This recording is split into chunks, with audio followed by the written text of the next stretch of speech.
Bon bah, allons-y. J'ai une petite aide numérique parce que j'ai pris des notes, il y a beaucoup de choses à raconter.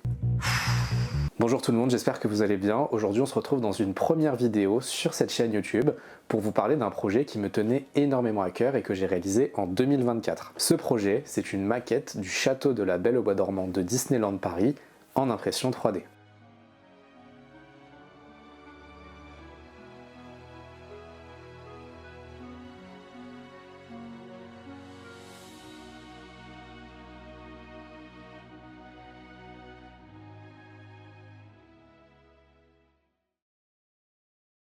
Alors, le château est derrière, mais on va se focaliser d'abord sur ce que j'ai à vous raconter avant de vous le présenter. Donc vous savez déjà un petit peu à quoi il ressemble, mais restez jusqu'à la fin de la vidéo pour le voir en entier. L'idée de faire un château n'est pas sortie de nulle part de ma tête. C'est très simple, depuis que je suis petit, je partage mon enfance avec Disney. Alors hormis Disney, il y a aussi Disneyland Paris, et depuis que je suis petit, je vais à Disneyland Paris. Ça fait 15 ans, voire plus, que je vais à Disneyland. Il faut savoir que Disneyland Paris, je ne savais absolument pas à quoi ça ressemblait, sauf à la télé, puisque j'étais très sensible aux publicités de Disneyland Paris, et particulièrement les publicités du 15e anniversaire. Et je me suis toujours demandé, mais ce château il est trop beau. Et puis finalement on a décidé de m'y emmener. Et j'ai vu le château. Et en voyant ce château, je me suis dit mais c'est le plus bel endroit de Disneyland. Il n'y a aucun endroit qui peut être plus beau que celui du château de la Belle au Bois dormant. C'est vraiment un château que je trouve magnifique. C'est le plus beau château Disney selon moi. Et ça m'a tellement marqué que j'ai décidé de faire des maquettes de ce château dès petit. Et donc, j'ai vu ce château.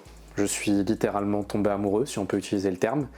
Oh, ah mais l'écran, faut que je le recharge. Attendez 2 secondes. Donc je disais, j'ai vu ce château et j'ai voulu en faire une maquette. Et voici toutes les maquettes que j'ai faites. Faut savoir qu'il y en a une qui n'est pas en photo, c'était une maquette avec des rouleaux d'essuie-tout.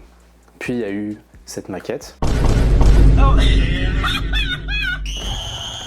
On m'a dit que ça ressemblait plus à la maison des zinzins de l'espace que la maquette du château. On m'a même dit que c'était la maison hantée pour vous dire. I am disgusted. Ensuite il y a eu une maquette minimaliste que j'ai faite tout seul comme un grand, puisque j'avais appris à faire la géométrie dans l'espace. Et puis il y avait même un projet d'une maquette d'1,80 m que j'ai bien évidemment pas pu réaliser parce que c'était impossible à faire. J'ai eu le culot de demander à faire une maquette d'1,80 m alors que moi-même je faisais pas 1,80 m, je voulais un château qui soit plus grand que moi. Même si j'avais un pass annuel et tout, j'avais trop envie qu'il y ait une ambiance Disney chez moi. Et pour moi, ce qui représente le plus Disneyland Paris, c'est son château. Je voulais avoir l'impression que quand je me lève, je suis à Disneyland, quand je me couche, je suis à Disneyland.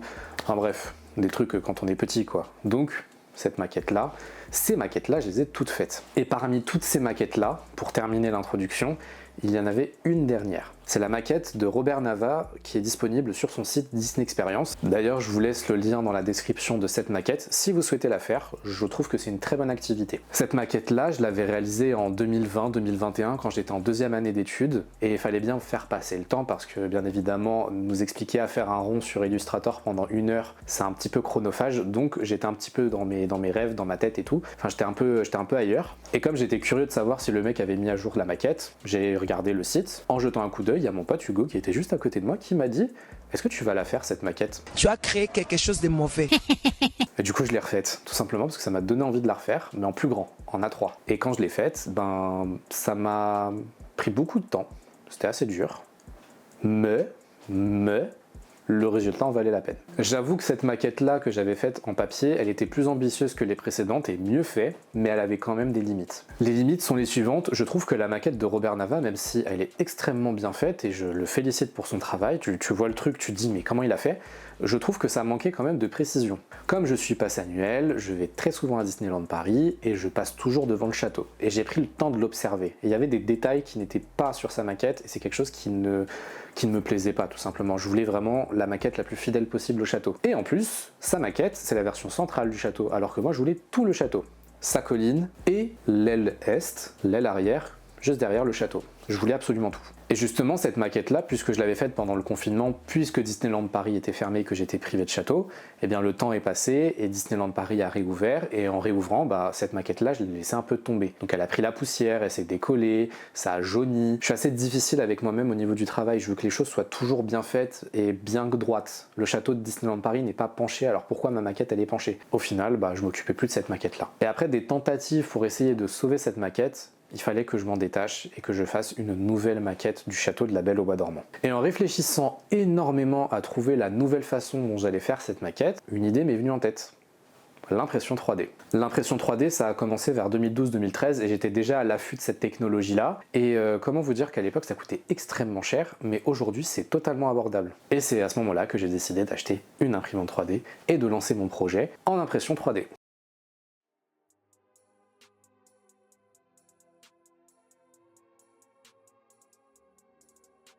Alors, faut savoir une chose, j'étais novice en impression 3D, je ne connaissais absolument pas ce domaine, mais c'était tellement quelque chose qui me fascinait que j'ai plongé dedans la tête la première, et donc j'ai dû passer par plusieurs étapes pour arriver au résultat final qui est juste derrière moi. Première étape, la première chose que j'ai faite pour préparer ce projet-là, je suis tout simplement allé à Disneyland pour observer en détail le château de la Belle au Bois dormant et essayer d'avoir le maximum d'informations visuelles sur ce château. Ensuite, je suis rentré chez moi et j'ai choisi un modèle, comme je l'ai dit précédemment, du château de la Belle au Bois dormant sur SketchUp. C'était un modèle 3D totalement complet, exactement ce que je voulais. Et après, je suis allé sur SketchUp et il fallait que je convertisse ce château en modèle 3D pour l'impression 3D parce qu'il n'était pas compatible. Il fallait donc que je convertisse ce modèle 3D sur SketchUp en un modèle imprimable. Et je vous passe les détails, conversion en fichier STL, réparation, etc. J'ai fait tout ce qu'il fallait pour obtenir un modèle imprimable du château. Deuxième étape,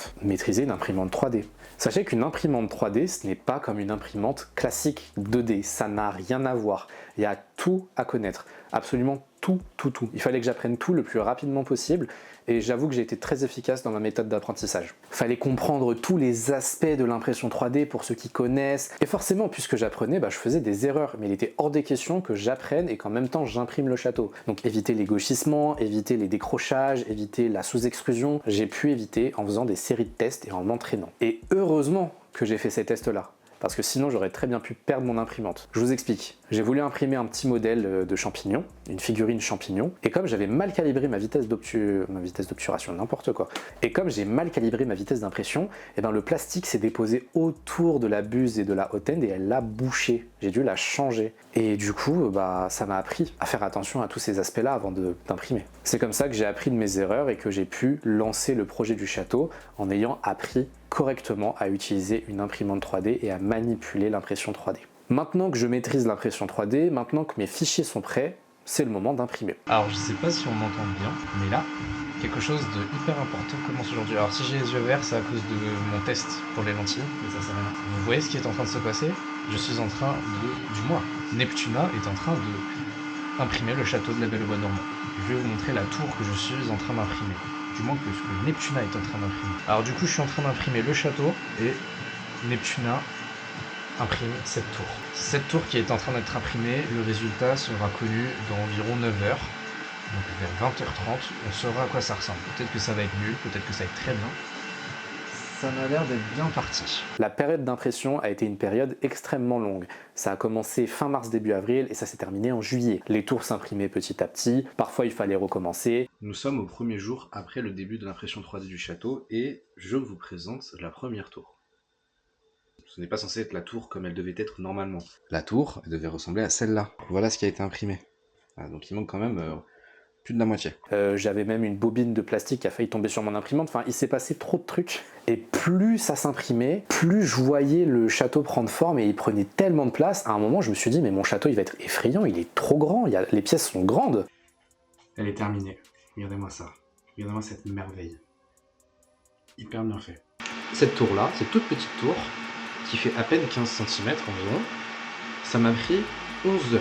J'avais vraiment l'impression d'avoir le château dans les mains et c'était trop satisfaisant, vraiment. La précision de mon imprimante, pépite. D'ailleurs, je donne la ref, mon imprimante, c'est une Illigo Neptuna 4 Max.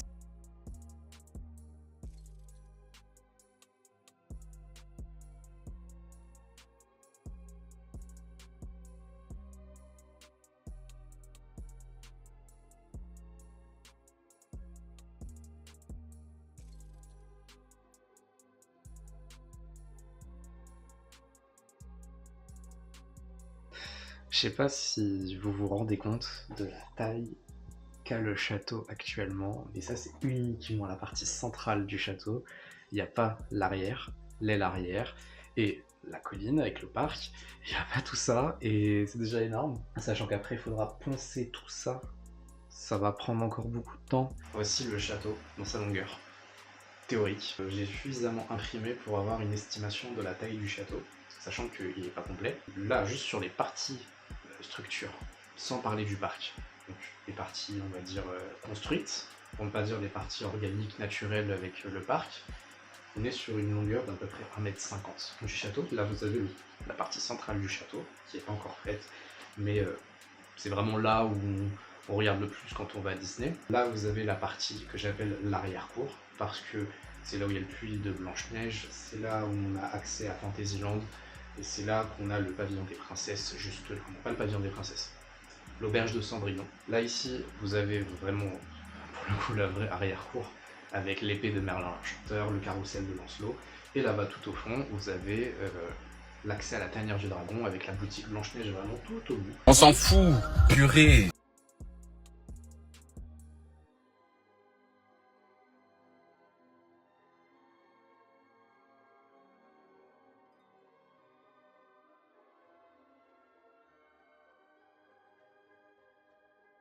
Une fois que les pièces étaient imprimées, il fallait mettre de la résine et lisser toutes les pièces. Le lissage, c'est équivalent au ponçage. L'idée, c'est de prendre ces objets et de les lisser pour qu'il y ait le moins d'imperfections possible et que ce soit le plus réaliste. Mais moi, j'ai choisi la résine parce que je suis un flemmard. Et en plus, c'était une étape qui était complémentaire à la prochaine, qui est la peinture. Parce que oui, le château, il était blanc et noir avec le plastique que j'ai utilisé. Et le château n'est pas blanc et noir. Certes, il était très joli en blanc, mais il fallait que je le peigne, tout simplement. Et d'ailleurs, petite anecdote, pour savoir quelle était la bonne couleur, je me suis rendu à Disneyland et j'ai fait des tests colorimétriques. Je suis actuellement en direct de Disneyland. Après avoir fait la phase de peinture, comme vous pouvez le voir, et je décide d'aller directement au château, puisque j'ai la possibilité d'y aller, pour comparer les couleurs et voir si ce sont les bonnes. Et déjà, premier aperçu, je pense qu'il y a certaines rectifications à faire. Mais d'après mes premières estimations, le rose serait la meilleure couleur pour le moment, la meilleure chose. En tout cas, on va voir.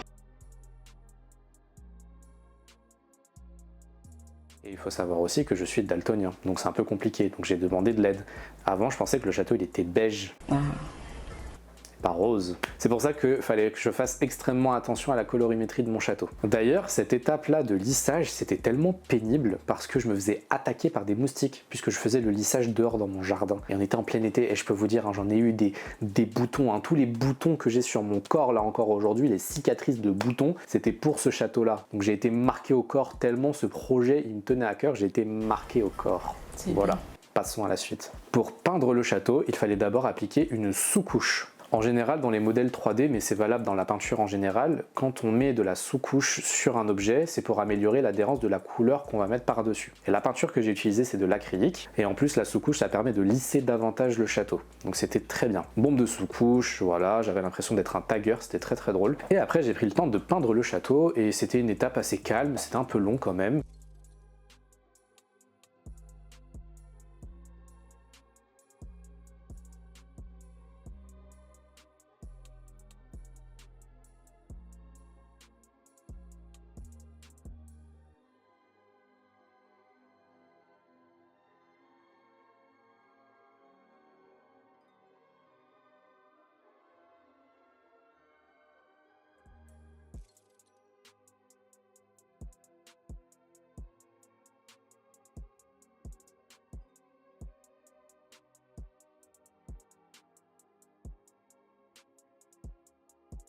C'est le chantier.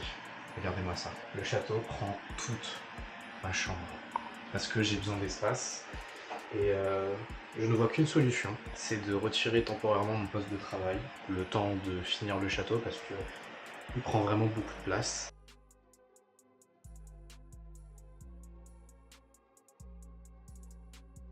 Et voilà, maintenant que le château est peint, il faut l'assembler parce que les tours sont encore démantelées. Il faut savoir une chose sur le château, c'est quelque chose que j'ai remarqué, c'est que le château de Disneyland Paris n'est pas discontinu. Il n'y a pas de tours indépendantes, toutes les tours sont collées les unes aux autres. Toutes les tours sont connectées, soit par des ponts, soit par des bâtiments, soit sont carrément collées l'une contre l'autre. Tout ça pour vous dire que le château est cohérent. Il fallait faire attention à ce détail-là. Or, au moment de l'assemblage, j'ai eu un problème, c'est qu'il y a des pièces qui ne collaient pas.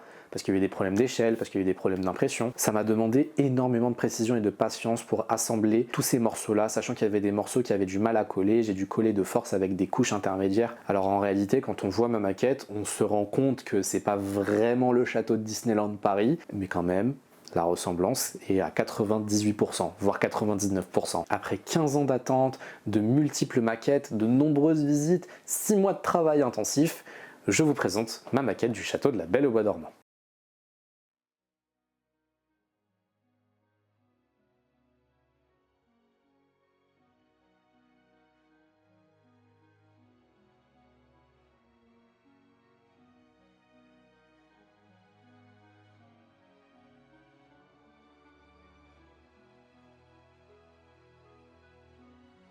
Alors je vous donne des petits détails techniques. Le château fait environ 1,12 m de haut, 2 m de large, il pèse plus de 3 kg et a été exclusivement imprimé en PLA.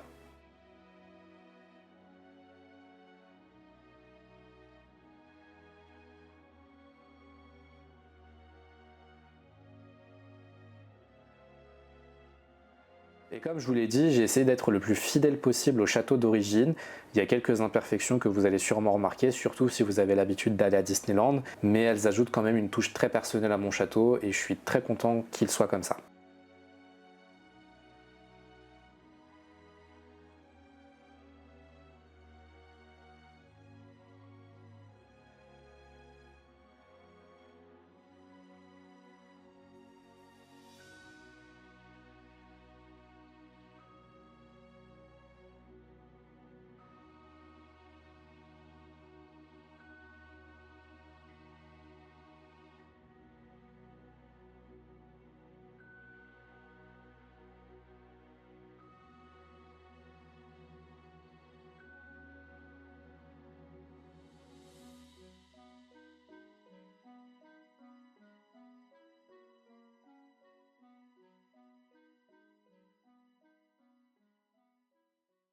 Ce projet-là, il m'a apporté beaucoup de choses. Ça m'a appris déjà à être patient, à prendre mon temps, à faire les choses correctement, étape par étape. Ce projet de maquette, ça m'a aussi appris à travailler de différentes façons, autant comme un directeur artistique que un UX designer, parce que forcément, les UX designers, eux, quand ils cherchent une solution à un problème, ils font des tests, ils essaient de trouver des solutions. Moi, c'était pareil. Dès que j'étais confronté à un problème sur ma maquette, j'essayais de trouver les solutions et je les trouvais tout le temps, je trouvais la solution adaptée à ma problématique. En tout cas, sachez que l'enfant, le inner child qui est en moi est extrêmement ravi de cette maquette et moi, l'adulte que je suis aujourd'hui également, je suis très content d'avoir cette maquette dans ma chambre parce que j'ai l'impression de me coucher à Disneyland Paris et de me réveiller à Disneyland Paris. Et voilà, cette vidéo est désormais terminée.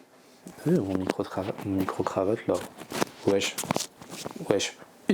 Attendez. Oh là là, mon micro-cravate, il fait des siennes. Voilà, désolé, j'avais pas vu. Voilà, donc cette vidéo est désormais terminée. Vous connaissez la chanson, vous pouvez partager la vidéo, la recommander à des amis, la recommander à plein de gens. Vous pouvez me suivre sur les réseaux sociaux. Enfin, en tout cas, vous pouvez vous abonner à cette chaîne. Vous pouvez me suivre sur Instagram. Vous pouvez voir mes autres projets qui n'ont rien à voir sur la plateforme Ilies+.